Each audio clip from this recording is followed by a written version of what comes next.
guys, welcome to SUNDOS Communications. Today we'll be looking at the Benin bronzes. So don't go anywhere, sit tight and enjoy while you learn.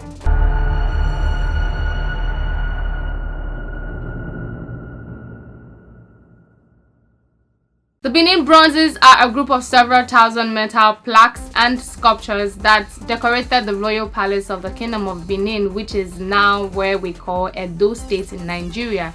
Collectively, the objects form the best examples of Benin art and were created from the 13th century by artists of the Edo people. Many of the dramatic sculptures date to the 13th century, and a large collection of these sculptures dates to the 15th and 16th centuries. It is believed that two golden ages in Benin metal workmanship occurred during the reign of Esigye in 1550 and of Eresoyen between 1735 to 1750, when their workmanship achieved its highest quality.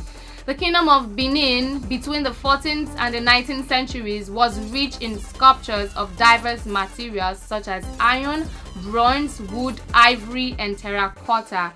The Oba's Palace in Benin City, the site of production for the royal ancestral altars, also was the backdrop for an elaborate court ceremonial life in which the Oba of Benin, his warriors, chiefs, and title holders, priests, members of the palace societies, and their constituent guilds, foreign merchants, numerous retainers, and attendants all took part.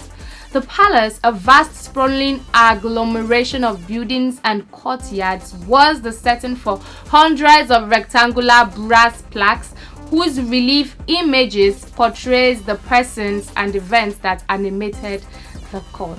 Bronze and ivory objects had a variety of functions in the ritual and courtly life of the Kingdom of Benin. They were used principally to decorate the royal palace. They were hung on the pillars of the palace by nails punched through them.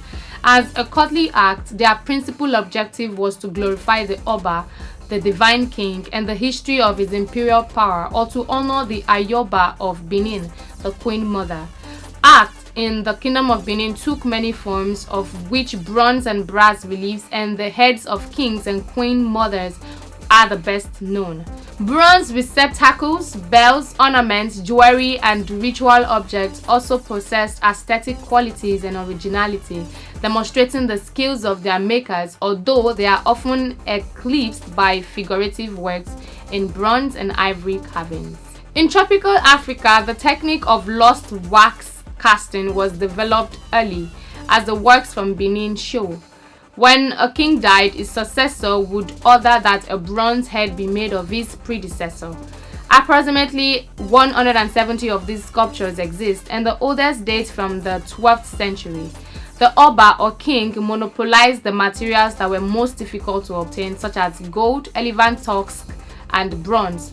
These kings made possible the creation of the splendid Benin bronzes. The royal court contributed substantially to the development of sub-Saharan art. In 1939, heads very similar to those of the Kingdom of Benin were discovered in Ife, the holy city of the Yoruba, which dated to the 14th and 15th centuries.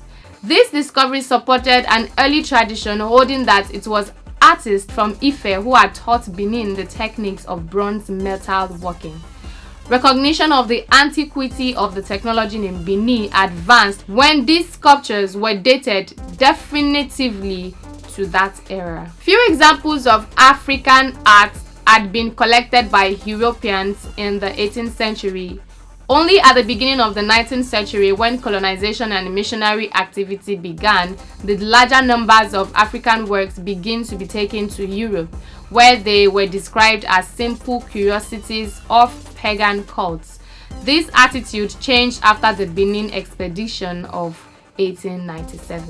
In 1897, the Vice Consul General James Robert Phillips of the Niger Coast Protectorate, together with 6 other British officials, 2 businessmen, translators, and 215 posters, set off toward Benin from the small port of Sapele, Nigeria, intending to overthrow the king, Oba of Benin.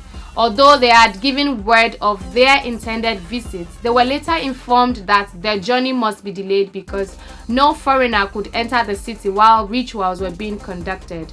However, the travelers ignored the warning and continued on their expedition. They were ambushed at the south of the city by Oba warriors, and only 2 Europeans survived the ensuing massacre. The news of the incident reached London 8 days later, and a naval punitive expedition was organized immediately, which was to be directed by Admiral Harry Rawson.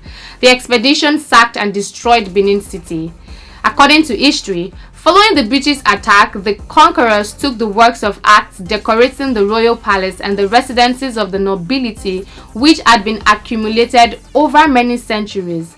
According to the official account of this event written by the British, the attack was warranted because the local people had ambushed a peaceful mission and because the expedition liberated the population from a reign of terror.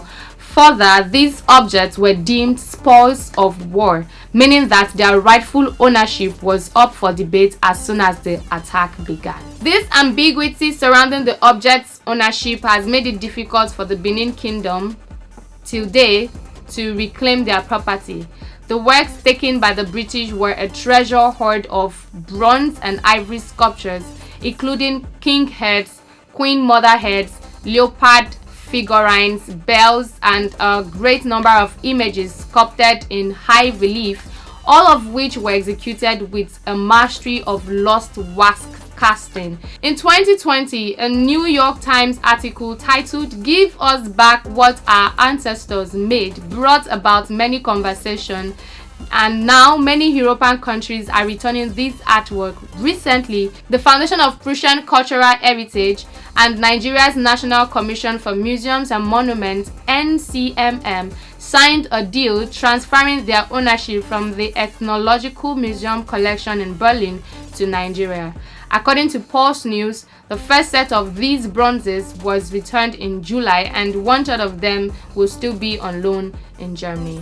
And that is a wrap about the Benin bronzes.